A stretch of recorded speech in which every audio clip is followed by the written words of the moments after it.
Welcome to Acapulco, Mexico! How you guys doing? You guys know who I am?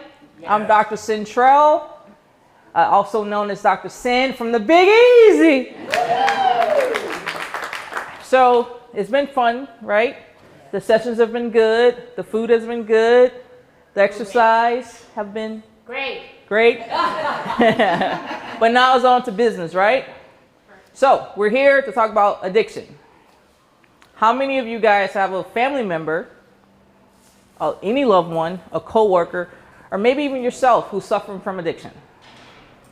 All right, we all know that person. But what is addiction? Maggie? Addiction, when something physical that you can't stop something even if your mind wants you to, you're just drawn to do it? Yeah, that's actually a really good answer. That's a great answer. Yeah, we're going to table that, but that's a great answer. So I'm Dr. Cyntrell. I have been working in psychiatry for the last, Jesus Christ, I'm getting old, 10 years. I am the best-selling author of The Urge Fix. I have a podcast of the similar name, The Urge Fix. My pre-sales for my second book, Urge Fix, Opiate Addiction. I don't know which one I'm going to go with, but it's fun. It's a fun word twister. It's coming out in August. I'm also an international speaker. I like to talk to a lot of people in the media about addiction and mental health issues. And here we are in the beautiful Acapulco, learning even more. So, I treat a lot of people when they're at their lowest point in their life. You know, they're pretty much at crisis mode. Their wife leaving them, they're losing their job, their health is deteriorating because, you know, the alcohol likes the liver. It makes the liver quiver. And also, we deal with addiction. About 10 to 15% of America has some type of addictive disorder, whether it's drugs, alcohol, or even a behavioral issue. Gambling, video games, internet games. You know, actually, I just got this internet game thing. Or now I'm like, if I don't wake up and play this game, my day is not going to go well. My nurse would come into my office like, get off the game. Fine, it's almost over. But, you know, it gets harder and harder to recognize addiction, especially in someone we love, right? Also, it's hard to go to them and say, babe, I think you have an issue. Because they get defensive, right? No one wants to admit they have a problem. How many problems in our own personal lives, even if it's not addiction, do we want to say, you know, maybe I need to work on that? You know? So, like Maggie said, addiction is a chronic disease. It affects the brain. It affects the brain in three ways. It affects your memory. It affects how you want to be rewarded. And it affects the function. Also, as Maggie said, you get these cravings, right? And you're just chasing that craving over and over again. You can never get enough, right? It's never enough. There's this saying, it's a Native American, I always like to say Indian, Native American proverb about alcohol. First, a man takes a drink. Then the drink takes a drink. Then the drink takes the man. And that, in my opinion, sums up addiction. You know, because it's not, you know, we like Pringles, right? Come on now. You can't just have one. You know, you just can't, you know, especially the sour cream and onion. I mean, you gotta have it, right? Also, people judge you. There's so much stigma. And actually, it costs us a lot of money. Like Americans, like $250 billion a year. That is crazy, right? Goes into the treatment and also the loss of function or workers in the workplace. You know, that's how much it costs us each year. Can you imagine that? And then, you know, we don't have enough treatment facilities in our country. They all go to the ERs. You know how the ERs are. You know, they stamp you, make sure you're medically stable, and you're out the door. You know, so what type of addictions are there? There's two types. There's chemical addictions, the ones that most people talk about, and then there's behavioral addiction. We're going to talk first about chemical addiction. It's like, you know, someone asked me a little earlier, is tequila really considered alcohol in Mexico? or is it medicinal? Well, I have an answer to that. So one of the things, as we know, alcohol is a chemical addiction, and actually a lot of people suffer from alcohol addiction. But I was in a restaurant last night, and I saw this little sign, and it actually say, the benefits of tequila. It was the best sign I've ever seen. You know, it's kind of like those warning labels on cigarettes that says, you know, don't smoke or you're gonna die of cancer, but people still smoke. It said, tequila produces anxiety, produces memory loss, suppresses appetite. I mean, makes you want to drink it, right? The only thing I thought was beneficial was that it kills amoebas. That's the only thing I thought, you know, amoebas. Yeah, that's the only thing that was good. Nicotine, chewing tobacco, illicit drugs, you know, heroin, crack cocaine, prescription drugs, Percocet, Vicodin. All of these things can be someone's drug of choice. One thing that people don't realize is about kids, you know, especially in the household. Sometimes they're gonna steal grandma's pain meds, but most time they're huffing. They're taking inhalants, you know, and that's what they're doing, which is actually really bad because it just kills your brain cells, right? So, and prescription drugs are actually the most difficult one to deal with because people feel they need it. I have pain, I have anxiety, so I'm just taking it for that. But I gave you a prescription for a month and you're calling me within 2 weeks and already needing a refill. So how many are you actually taking during the day? And trying to have that conversation with a patient is actually very difficult. And also what's really difficult is trying to get them off it. Because I'm not evil, so I can't just yank it from them because they're gonna go through withdrawals. You know, and then what's gonna happen? They're gonna seek other ways to get the medication. And I don't want them to go out there. We don't know what's out there. We don't know what the drug dealers are giving patients. Drug dealers are like only people who like killed their prospects. It's like, why are you putting fentanyl in? Anyway, that's another conversation. All right, behavioral addiction. Gambling. I live in a little small town. There's more casinos than houses in my small town. It's crazy. There's five. It's like mini Vegas. No, they're actually a little far apart, but you know, 5 casinos in my small town of 50,000 people. Yeah, there's more casinos than jobs. Some people can also be addicted to sex. We don't ever want to talk about that, but that's actually could be a very bad addiction and could lead to a lot of STDs, unwanted pregnancies, and a lot of other things. Shopping. Now know somebody. Shopping. Oh, these are just Valentinos.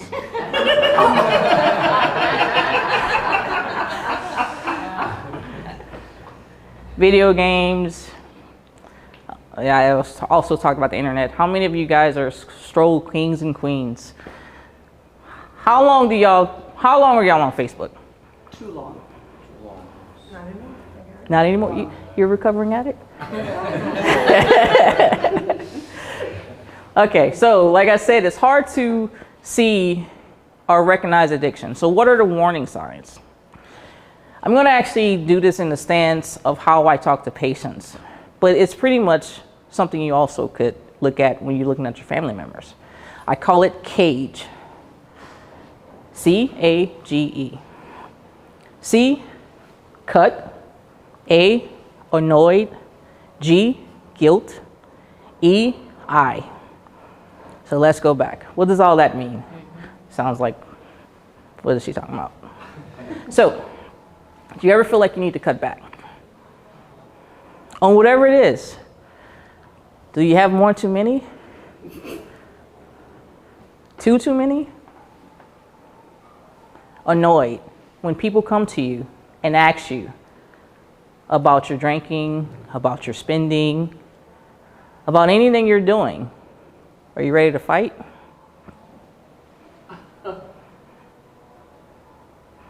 G, guilt. Do you actually feel guilty about the things that you're doing in your life? Do you feel like you have to hide it from the people you love? You have to hide it from your co-workers, whoever. Do you hide it from yourself? E, eye opener. Do you need that hit to wake up in the morning? Or your day is going to really be messed up? So, how many people think they could identify an addict? What do you think you'll see when you see an addict? I think only if I'm close to them, because you're seeing the behavior over and over. Like what type of behaviors?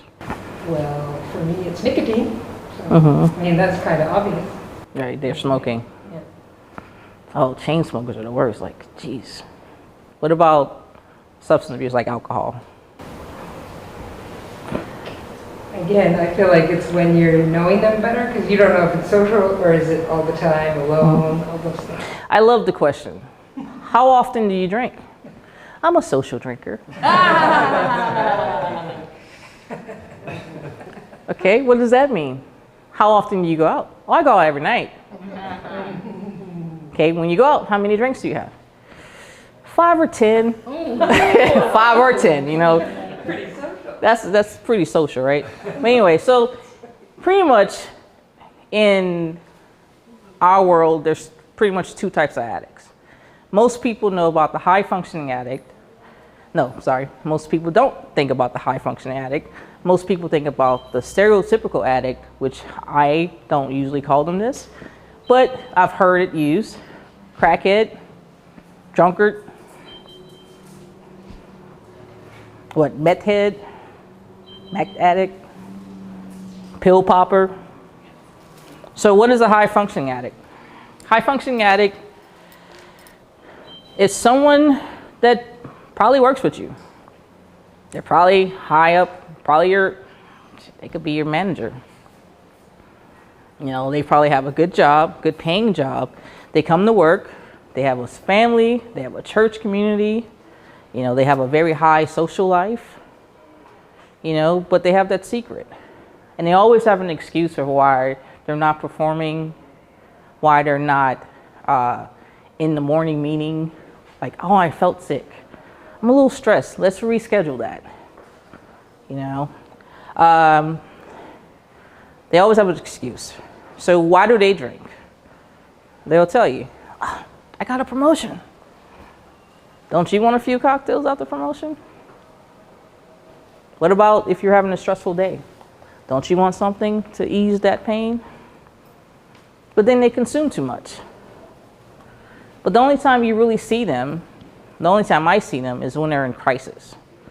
When they're getting sick, you know, they're having vomiting from drinking too much alcohol.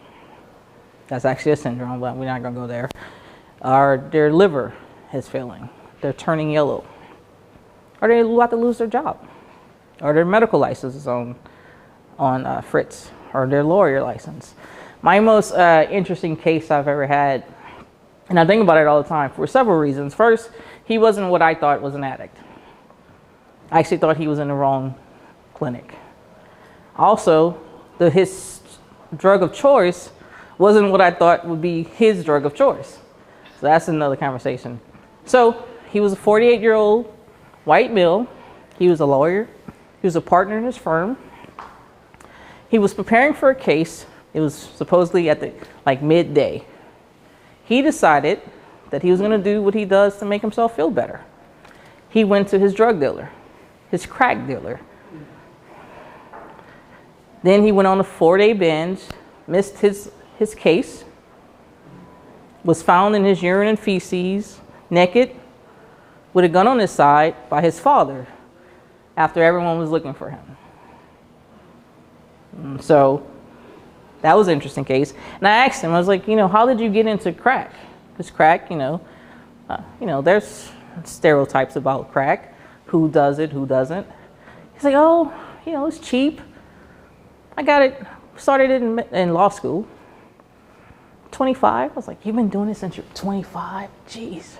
This the first time you've come in here? Oh, yeah. Okay. The stereotypical one, right?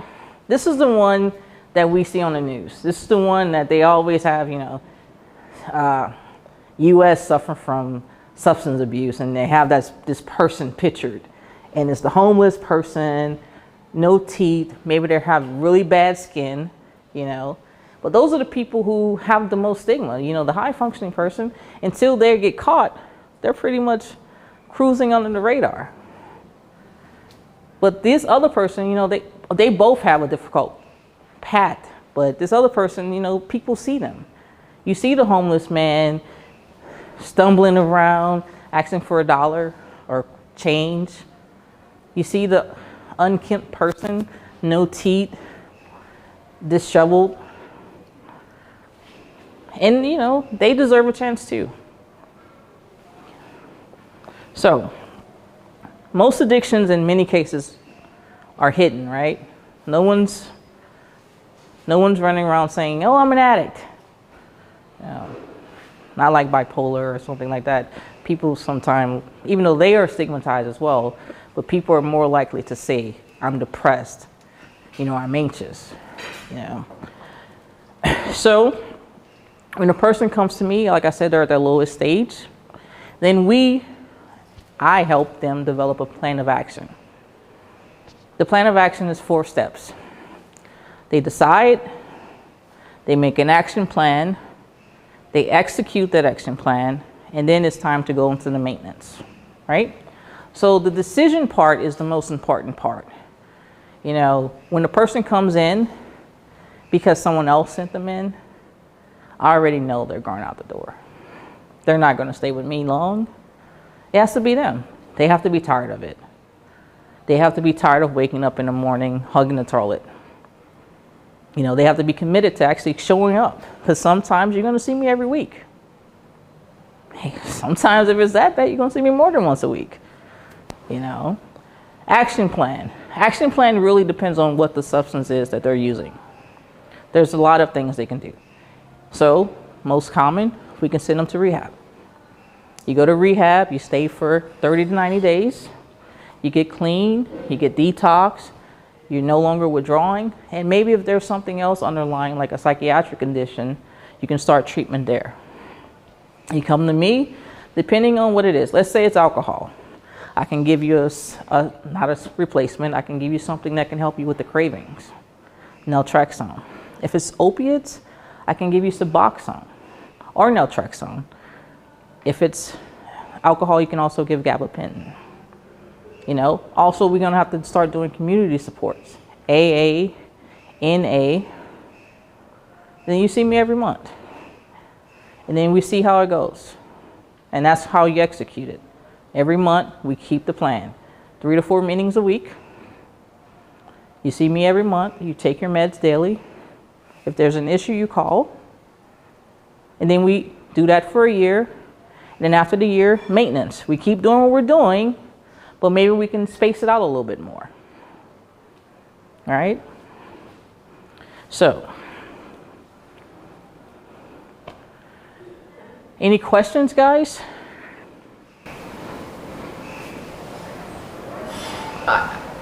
Yep. The what is it? Gabapentin. That's for nerves, right? Yes, for anxiety. Okay, and then why would... It actually acts on the same receptors as alcohol, so it can help reduce the cravings and also decrease the anxiety that you probably have because you're no longer having the alcohol.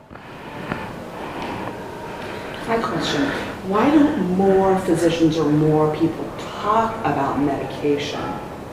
And why is it viewed more as, because it's viewed more as not positive.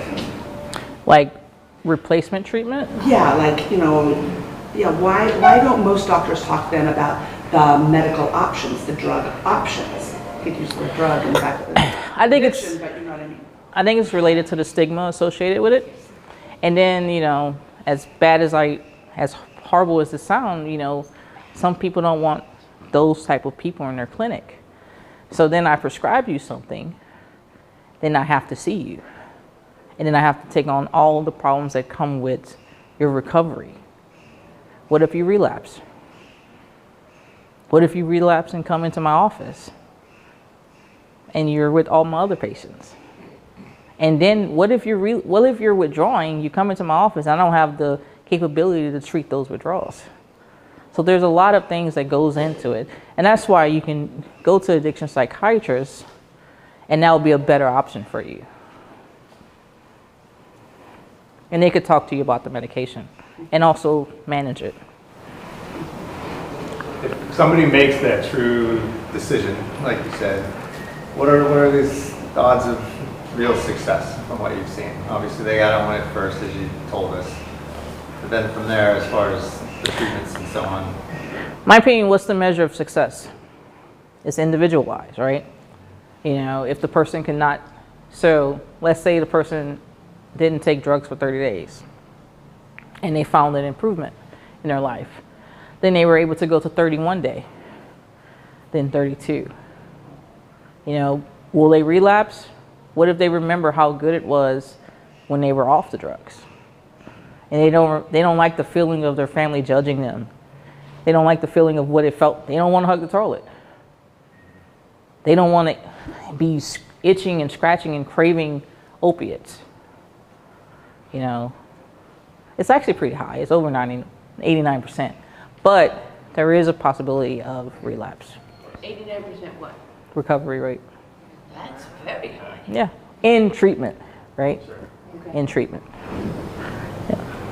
Yes. If you know someone that's an addict, like you said, if they're not doing it on their own and they're coming in, they're never going to succeed. So, and they're going to be confrontational. So if you know someone that's an addict, how do you get them help without like going, hey, you need help, you know? I mean, like most people aren't going to be open to that. What's the best and most successful way to confront someone in a positive, non-confrontational way? Right. So that's actually my talk for tomorrow, but I will talk a little bit about it. So first you have to make sure that you're the right person to discuss it with, the person, right? You also have to make sure that they trust you. And that word you use, confrontation, you can't go to them like, you're an addict, you're using too many drugs. That's not going to work. You got to say, you know, I'm worried about you. You know, you think you're using too much? If you need me, you can come talk to me. Right? But we'll talk more about that tomorrow. Yay!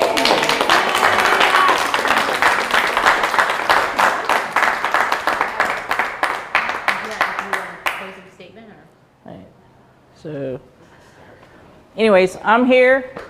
And I dedicated my life to help people get out of their cage. So if you need help, I'm Dr. Cyntrell. You can find me at www.drcyntrell.com. Thanks.